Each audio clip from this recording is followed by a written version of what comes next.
Wormhole mendapatkan pendanaan 225 juta dolar. Ya, ini gede luar biasa banget dan kemarin tuh mengagetkan jagat project crypto ya.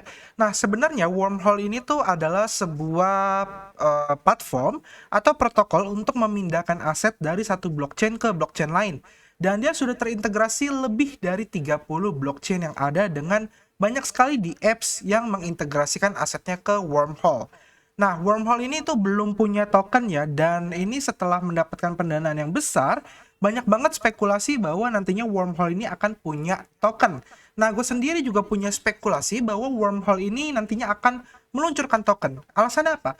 Alasannya adalah kelihat dari venture-venture capital yang melakukan pendanaan ke Wormhole, dan rata-rata venture capital yang masuk ke dalam pendanaan Wormhole itu biasanya dia mendapatkan atau melakukan pendanaan di beberapa project yang pasti mengeluarkan aset token. Jadi kemungkinan besar Wormhole pun nantinya akan ada tokennya, entah itu ticker Hole atau Worm atau Whole gitu ya. Nah, kalau kita lihat pembacaan di sini informasi secara dokumen dari wormhole.com, Wormhole ini mendapatkan pendanaan 225 juta dengan total valuasi di angka 2,5 billion ya. Nah, ini banyak banget yang masih bingung apa bedanya pendanaan dan juga valuasi. Nah, valuasi itu bisa dihitung berdasarkan kemampuan aset-aset serta kemungkinan potensi mendapatkan keuntungan di masa mendatang dari si perusahaannya. Jadi, Wormhole ini kan punya company ya, punya perusahaan, punya staff-staff yang dimana setiap staff itu digaji, dibayar, dan dilihat produk-produknya bisa menghasilkan revenue atau keuntungan. Nah, itu semua aset-asetnya ya, yang ada di kantor ya, penggunaan laptop dan lain-lain, terus dari staffnya, dari kemampuan dia mendapatkan keuntungan tiap bulannya, fee-nya dari platform ya, macam-macam. Nah, itu dijadikan satu, dihitung, dan jadilah sebuah valuasi yang diperkirakan mencapai 2,5 billion. Nah, dengan besarnya valuasi ini, makanya banyak sekali venture capital ataupun investor besar itu tertarik untuk invest di Wormhole dan mendapatkan total dana 225 juta ya gitu ya. Nah, investornya terbagi dari apa aja? Ada Braven Howard, ada Coinbase Ventures, ada Multicoin Capital, ada Jump Trading, ada Paravi, Dialectic, Borderless Capital, Arlington Capital, dan masih banyak lagi. Jadi bisa dibilang ini merupakan sebuah project yang besar banget nih, Wormhole nih. Nah, seperti tadi gue jelaskan juga bahwa Wormhole ini adalah sebuah protokol yang dimana dia sudah terintegrasi dengan lebih dari 30 blockchain dan banyak sekali produk-produk besar yang sudah masuk ke dalam teknologi Wormhole. Contohnya apa? Uniswap, Solana, Circle, ya USDC dan lain-lain. Synthetic, DeFi, gitu ya, Hashflow, Digats, Cosmos, Aptos, Arbitrum, dan masih banyak lagi. Jadi potensinya kalau kita lihat di sini, selama dia sudah berjalan, itu dia sudah mendapatkan 35 billion lebih valuasi transfer. Apa itu valuasi transfer? Artinya perpindahan aset dari satu blockchain ke blockchain lain yang menggunakan protokol teknologi Wormhole, kalau ditotalkan itu mencapai 35 billion lebih. Ya, jadi ini termasuk besar banget ya. Dan kalau kita lihat ya, ini sebenarnya projectnya kurang lebih sama kayak Layer Zero. Nah, makanya kalau kita baca tweetnya si Wormhole nih, banyak banget yang mention si Layer Zero nih. Kayaknya Layer Zero bakal ketar-ketir karena lama banget nggak keluarin tokennya, keburu disusul oleh Wormhole. Dan kalau kita lihat pun sebenarnya data secara transaksi pun ya, Layer Zero itu mengalami penurunan drastis. Jadi orang nih udah mulai jenuh nih, udah nggak transaksi di Layer Zero. Ya, kurang lebih kayak gitu. Nah, terus cara garap airdropnya gimana? Cara garap airdropnya kurang lebih sama ya kayak Layer Zero, karena intinya kita memanfaatkan protokol dia, otomatis ini jatuhnya retro drop, retroaktif. Kalian diwajibkan untuk melakukan perpindahan aset dari satu blockchain ke blockchain lain, yang otomatis kan akan dikenakan dua fee. Fee yang pertama adalah slippage atau perbedaan dari harga satu blockchain dengan blockchain lain. Fee yang kedua adalah fee platform ya. Platform ini sudah digabung ya dengan fee protokol dan juga si tempat pembuat platform yang kita pakai kayak gitu.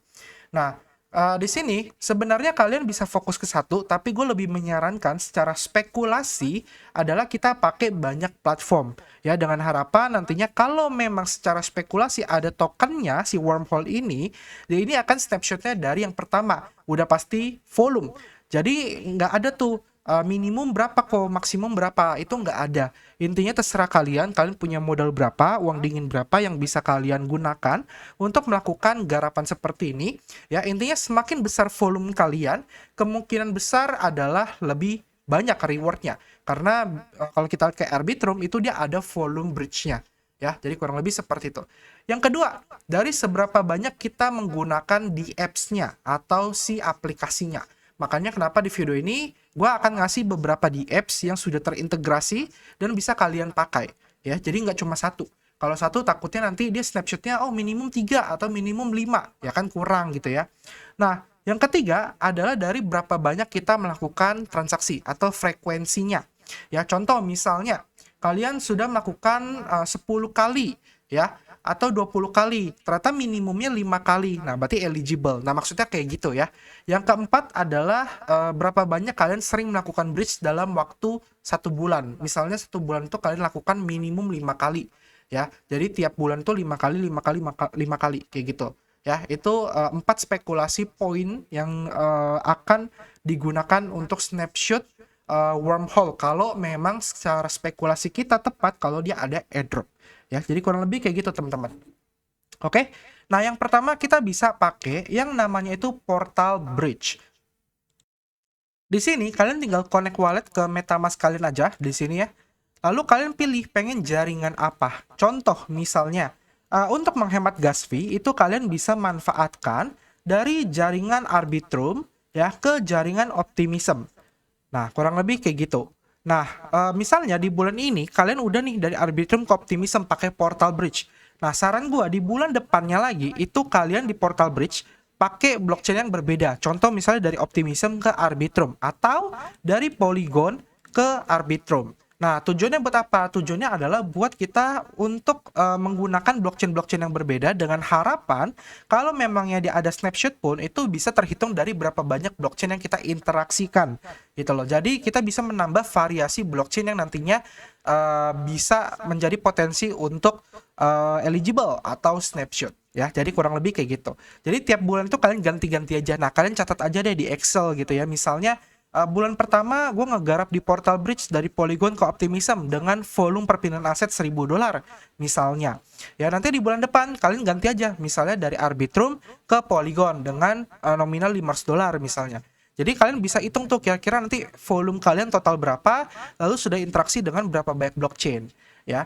Lalu yang kedua adalah MACPV ya, MACPV Finance. Nah, untuk MACPV Finance ini juga kurang lebih sama. Kalian memindahkan aset ya dari blockchain-blockchain lain. Di sini ada Ethereum, Polygon POS, BSC, Avalanche, Arbitrum, Optimism, Polygon ZK EVM, dan BES. Dan ini kalian juga bisa pakai ETH ataupun USDC. Nah, kalau USDC enaknya kalian kena fee-nya lebih kecil dibandingkan ETH ya, karena slippage itu biasa lebih kecil kalau stablecoin, dan juga kalian bisa memindahkan asetnya lebih gampang lagi kayak gitu. Jadi kan bisa variasi aja blockchainnya kayak tadi gitu ya. Lalu yang ketiga adalah Carrier. Carrier ini juga kalian bisa pilih-pilih, blockchainnya juga ada banyak ya. Nah, kalau untuk gas fee yang murah ya kalian bisa coba ada Celo. Celo ini murah banget gas fee-nya. Ada Clayton, tapi kan harus isi gas fee-nya di masing-masing blockchain ya, supaya bisa kirim balik kayak gitu ya. Ini juga ada Solana ya. Nanti kalau kalian Solana kalian harus connect wallet ke Phantom Wallet atau kalian juga bisa ke MetaMask Solana gitu. Lalu selanjutnya ada Albridge Core. Nah, ini juga kurang lebih sama. Nah, ini pilihannya dia bisa ke Tron. Jadi kalian bisa kirim USDT dari jaringan BSC atau Polygon ke jaringan Tron ataupun sebaliknya ya. Nah, ini kurang lebih kayak gini kalian pilihnya. Ya, jadi dari USDC Arbitrum kalian kirim ke Tron ataupun sebaliknya. Nah, ini kan nanti tinggal jadi bisa memperbanyak blockchainnya kayak gitu teman-teman ya. Nah, next ada Mayan Finance. Nah, ini juga kan tinggal kirim-kirim aja. Nah, kalau ini bisa pakai native token yang lain kayak Pong, kayak King ya, token-token micin lah. Tapi gue lebih menyarankan mungkin stable coin sih. Jadi tetap sama, kalian bisa pakai USDC atau USDT ya, dimana kalau jaringan itu nge-support ya udah kan pakai itu. Nah ini contoh kalau di Arbitrum pakai USDC, di Polygon kan bisa terimanya USDC juga ataupun sebaliknya ya. Nah terus terakhir ini adalah wormhole scans. Nah di sini ini baru ya, dan ini masih dikembangkan. Cuma nantinya kalian bisa ngecek berapa banyak kalian transaksi di wormhole scan ini. Jadi kan tinggal masukin aja wallet address kalian di sini, terus search. Ya gitu. Nanti akan kelihatan kalian pernah transaksi itu berapa kali pakai wormhole. Terus volume kalian itu berapa ya, dan berapa kali kalian transaksinya, frekuensinya seperti apa ya. Nah, kalau kita lihat secara transaction history dalam waktu 1 minggu ini tiba-tiba naik ya sejak tanggal 27 November. Sedangkan pengumuman wormhole ini dapat pendanaan itu di tanggal 29 November. Jadi kelihatan nih banyak banget orang mulai ngegarap si wormhole ini karena transaksi tiba-tiba naik. Padahal kan biasanya stabil aja kayak gitu. Jadi orang-orang nih kemungkinan yang awalnya ngegarap layer zero, transaksi banyak di layer zero, kok nggak listing nggak keluar kecewa, dan akhirnya mereka pindah garap wormhole. Tapi balik lagi ini spekulasi ya teman-teman ya, dan ini butuh modal. Otomatis kan udah pasti bakar duit untuk kalian bayar biaya jaringan dan juga slippage. Oke, jadi kurang lebih itu informasi yang bisa gue sampaikan di video kali ini. Semoga bermanfaat. Kita ketemu lagi di next video. Semoga kalian JP dan beneran ada tokennya ya. Jangan lupa di subscribe bagi yang belum, like dan juga komen, share juga videonya ke teman kalian. Sampai jumpa dan terima kasih. Dadah.